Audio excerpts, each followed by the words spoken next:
My girlfriend got an illegal Airbnb ring in her apartment complex busted. Sex.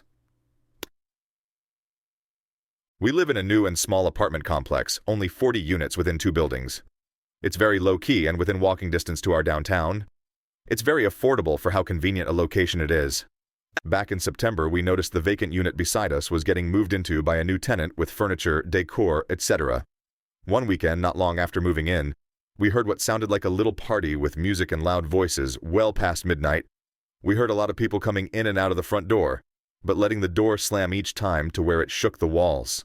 Maybe they were having a housewarming party or a friends get-together at the new place. So we brushed it under the rug as a one-off incident. For the next few weeks, we noticed a variety of people coming in and out of this apartment, and none of them seemed to be the same individuals.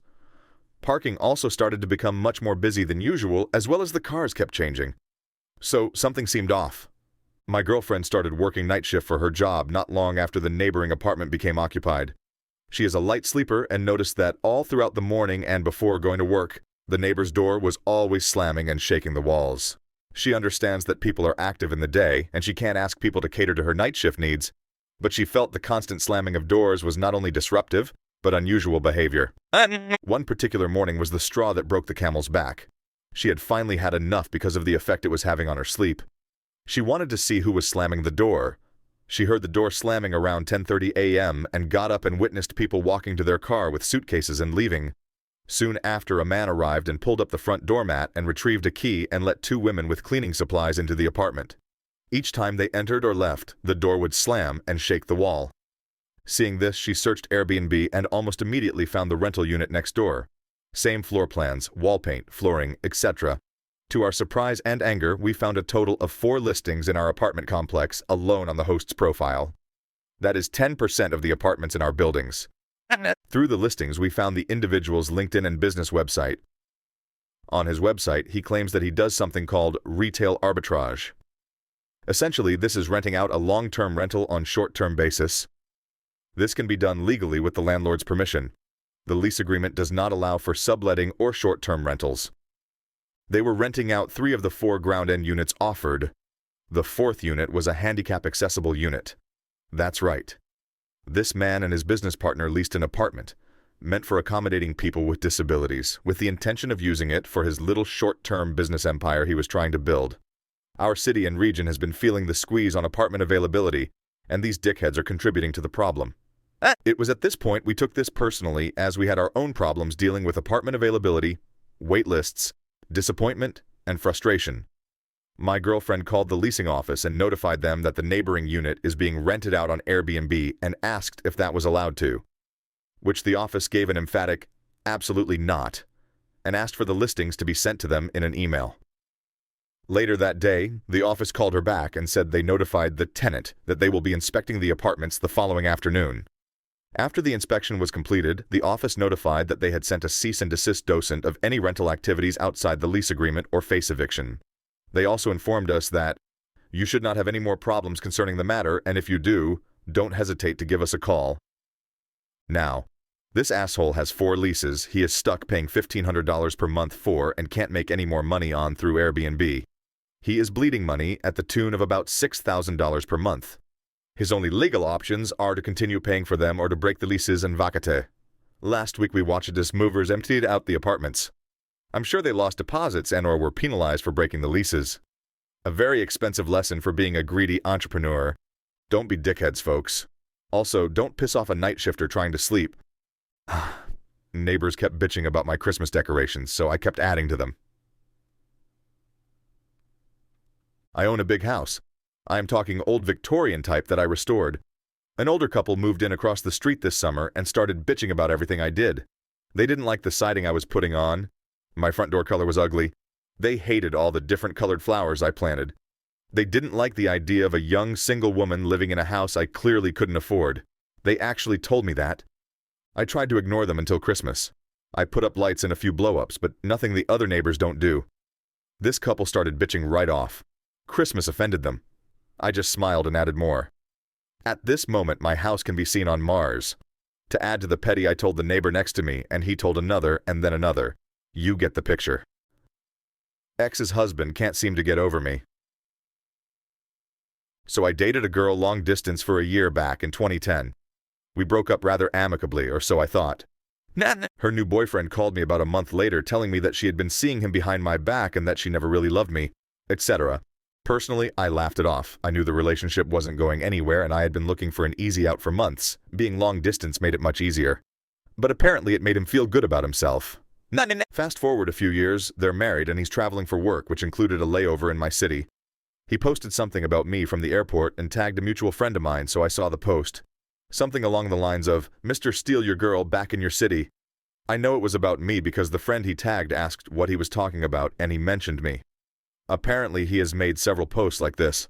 I haven't seen or talked to either my ex or him for about a month after calling me years ago, during which there were several petty interactions. However, the fact that I was still on his mind after a few years, thinking that he had won some sort of competition against me, got my petty revenge thoughts brewing. I mean, he thinks it is a petty competition, so why not step up to the plate and take a few swings? On this occurrence, I looked through his socials and noticed they were living in my ex's house, so I knew the address. I also knew that you can sign people up to be visited by Jehovah's Witnesses. Fast forward another few months. There's a new post about him having to deal with JWs coming to his door 8 times in a month. Nissan Rosenbricker ruining a wedding reception for fun and profit. When I was 13, so 8 years ago, my dad remarried after divorcing my mom 4 years before. Before the divorce, his fiancée had been his mistress. My mom is completely better off without him, and ignoring the fact that I wouldn't exist. I don't think she should have married him in the first place. Even if I think my parents weren't a good match, that's no excuse to cheat on your wife. This woman was fucking vile in all sorts of ways. She constantly belittled me, made fun of the fact I needed to take pills for my mental illness, and was generally awful to me and my siblings. But she was a decade younger than my dad and reasonably hot, so he didn't give a shit how she treated us. The one time he actually listened to us about her is when they were thinking of having a baby, and my brother said he'd ask our mom to sue for full custody of us if they did. So anyway, they got married. I was a bridesmaid. 'Cause that bitch had no real friends. My brother was the best man, 'cause she didn't like my dad's best friend. He and my dad still don't talk to this day, even though the guy was like an uncle to me as a little kid. It was a wedding. Everything went normally. But at the beginning of the reception, before the first dance, we were taking pictures in front of a chocolate fountain, looking like the happy family we never were and would never be. I'm on the autism spectrum and have a problem maintaining eye contact. This extends to looking at a camera, so when we had to retake a photo because I wasn't looking, she leans down and whispers something in my ear. I'm not going to repeat it, but it involved the R word. I don't like saying it. Anyway, I kinda snapped and decided she was gonna pay for this. No one noticed when I started slowly moving the chocolate fountain towards the edge of the table. When it got to the edge, it makes contact with the back of that pure white wedding dress and slowly drips down. By the time she notices, it looks like she shit herself. But for all anyone else knows, this was an accident. She has no spare dress, and that stain is not coming out. So first dance, cutting the cake, speeches, everything. This woman has what looks like a shit stain on the back of her dress. It was a small revenge, but it was so worth it. What's supposed to be the happiest day of this stupid woman's life? And she's gonna remember that stain every time she thinks about it. They never did get the stain out. And nobody knew it was me. Until now, I guess. Hi, family, if you're reading this. Susie, you're a cunt, and you deserve that chocolate stain. Tricked my mom into finally admitting that my cooking was good. I've been enrolled in a cooking school for over a year, and my mom, she's never been supportive. Because I dropped out of a nursing program to get into a cooking school.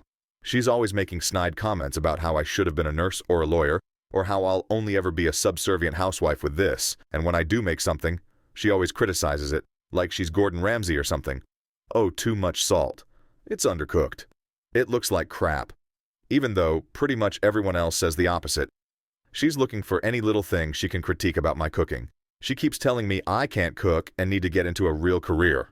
I've cooked 3-course dinners for the family, and they always get positive reviews. Except for her. She had a party for her work friends. I made a whole tray of my specialty take on homemade meatballs. Everyone kept going back and getting more, so many that they ran out. I asked Mom what she thought. She said they were drunk, they couldn't taste anything.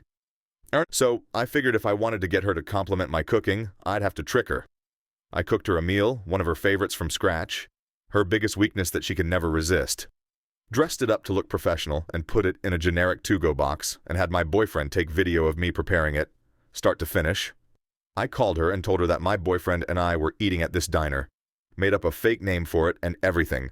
I told her they had her favorite meal and asked if she wanted us to bring her one. Of course, she said yes. I brought the dish and told her more about the fake diner. She started eating it and complimented how good it was, how she wanted to go there and get another one.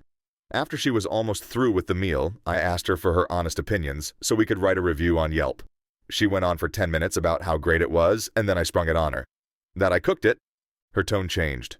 She put the fork down and said she was lying, that it tasted like crap. My boyfriend showed her the video. She Googled the restaurant and it didn't show up. She started pointing out flaws with the meal, like how there was too much sauce and it was really spicy and burned her mouth. I asked her why she almost finished the whole thing if it was so spicy. She didn't say anything, so I just asked her if she was ready to admit it. She said no, so we left, but I spotted her eating it from the other room. I asked her again and she laughed and finally told me yes, that I'm a good chef. So, after a year of doubting I was a good chef and holding my dreams back, she finally admitted it. Roommate was stealing my marked leftovers, made a chocolate cake with habanero peppers, labeled it with my name, and wrecked his world. Title is pretty straightforward, but I'll elaborate. My old college roommate didn't know how to cook or do dishes and didn't go food shopping much.